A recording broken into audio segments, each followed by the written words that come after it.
ছেলেরা যদি ঘর সাফা করে রাখে তাহলে কি হয়, আর মেয়েরা ঘর সাফা করলে তাহলে কি হয় সেটা আমি বলবো। তো আমি লাগিয়েছি ধনিয়া গাছ। দুদিনের জন্য গিয়েছিলাম বাপের বাড়িতে, এসে দেখি ধনিয়া গাছের অবস্থা নেই, কারণ আমার বর নরেন্দ্র মোদী থেকে বেশি বিজি থাকে। এই দেখো লাল হয়ে গিয়েছে পাতা। এটা হয়েছে তোমার অ্যালোভেরার গাছ, লাল হয়ে গেল তবুও চৌকে পড়লো না। আমার বরের এত খারাপ লাগে বন্ধুরা। আমার বর কিছু কিছু কাজ করে কিন্তু এগুলি কাজ করে না, যেমন কি রান্না করতে অনেক ভালোবাসে, তো সেটার জন্য আমার টেনশন হয়। কিন্তু ল্যাট্রিন সাফা করা ধরে ঘর সাফা করা আমি করতে লাগে। ঠিক আছে, ঘরের বউ করতেই হবে, করি, কিচ্ছু না। কিন্তু দুদিনের জন্য গিয়েও শান্তি নেই। আচারের বয়ামগুলির মধ্যে কাই পড়ে গিয়েছে, ওরকম লাগছে। 2 দিন মাত্র ছিলাম, 2 দিন, 3 দিনের দিন আমি এসেছি করে, তেজপুরে রিটার্ন হয়েছি।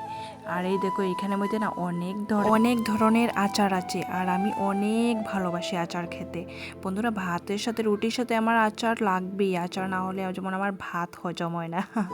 তো আমার মতন আচার খেতে কে কে ভালোবাসো। আর আচারে বয়ামুলির অবস্থা নেই। আর এই যে পলিথিনটা দেওয়ার কারণ হয়েছে, এইটা একজন দিদিভাই আমাকে কাচের বয়ামটা দিয়েছে, কিন্তু এইটার মুখাটা নাই।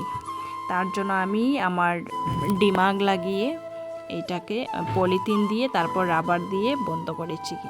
এরকমই থাকে আজকে 1-2 বছর ধরে আমি এরকমই আচার খাই, কোনো জলও ঢুকে না, কোনো পোকামাকড়ও ঢুকে না, অনেক ভালো। আর এখানে দেখো কত ধরনের আচার আমার। তারপর দেখো এই বস্তা, বাঙালির ঘরে তো এই বস্তা না হলে চলবেই না। তো পাটের বস্তা, এটা আমার এক বান্ধবী দিয়েছে। আর এদিকে আজকে আমি ঘর ঝাড় দেবো, আরেকটা ভিডিওতে দেখাবো আমার ঘরের কি অবস্থা হয়েছে।